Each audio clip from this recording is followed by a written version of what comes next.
Here are 4 mistakes that you might be making as a Kratom consumer. Please excuse my voice for this video. I am getting over having the flu, so I do sound a little congested and I apologize for that in advance. The whole reason why I wanted to film this video today is because I know in my personal experience I had these issues that I wish I had known sooner when I began taking Kratom, and so now I'm here to share it with you so that if you are new to Kratom, you can learn from my mistakes. Number 1, and probably arguably the most important one, is you are not taking regular breaks, tolerance breaks, resetting your Kratom tolerance, all of this kind of stuff. And the reason why this is so important is because we want to get the most out of our Kratom, and the only way that we can do that is if we reset our tolerance here and there. This is going to help a variety of things, including not having a dependence on it, allowing yourself to feel pain so that you can seek out more medical attention if you need to, and giving yourself the time to try out other herbs and botanicals besides Kratom, because there's a lot of really great ones out there. I also have a video that you can watch after this one. I'll put it up here and I'll also link it at the end with other alternatives to Kratom.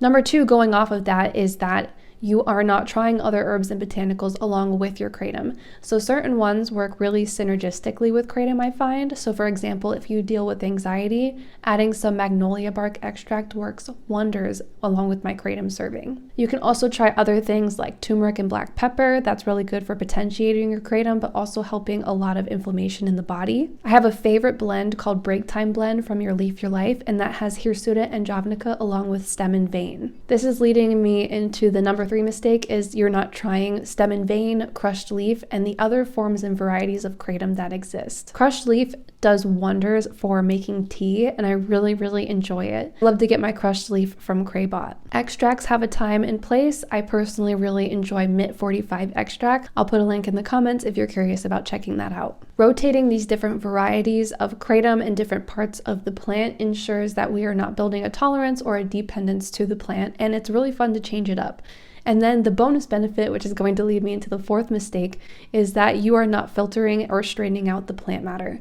And the best way to do this is to get crushed leaf. However, you can do this with powder as well. And I have a video, which I'll link right here, which shows you how to make tea out of your Kratom powder or crushed leaf or whichever form of Kratom that you have. You can also do that method with hirsuta and javanica as well. Now, I will say that when I was new to Kratom, I only strained the plant matter, which was fantastic for me because I was so afraid.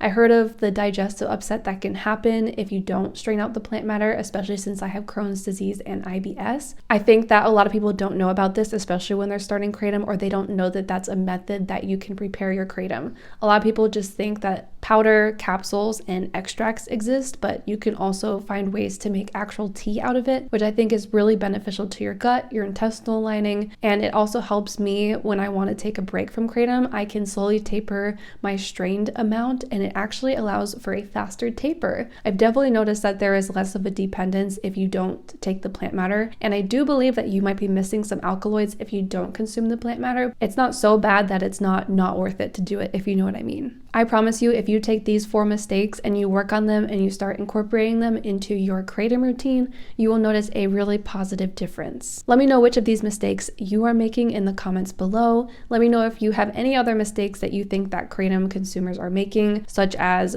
not buying lab-tested Kratom, getting head shop Kratom, smoke shop Kratom instead of buying it online. I know Joey Talks has a new video. I'll see if I can link it here for you guys, where he talks about the difference between smoke shop Kratom and then buying Kratom online. It's a really great video. There's definitely a difference in quality, in price, and all of that, and I think it's really important that I know when I first started, I immediately wanted to go to the smoke shop, but there are so many better choices online, but you have to know how to smartly find the good places to get Kratom. So again, you want lab tested, but you want a fair price. I get that. And all of these things definitely tie into whether or not you are going to purchase the Kratom product, whether or not you're going to keep consuming Kratom, because realistically, it should not be a very expensive thing to do. And it's not for me, which is why it's a great alternative for me not taking prednisone for my Crohn's disease. Thank you so much for watching this video today. Remember, we are all botanical queens, and I'll see you soon in the next video.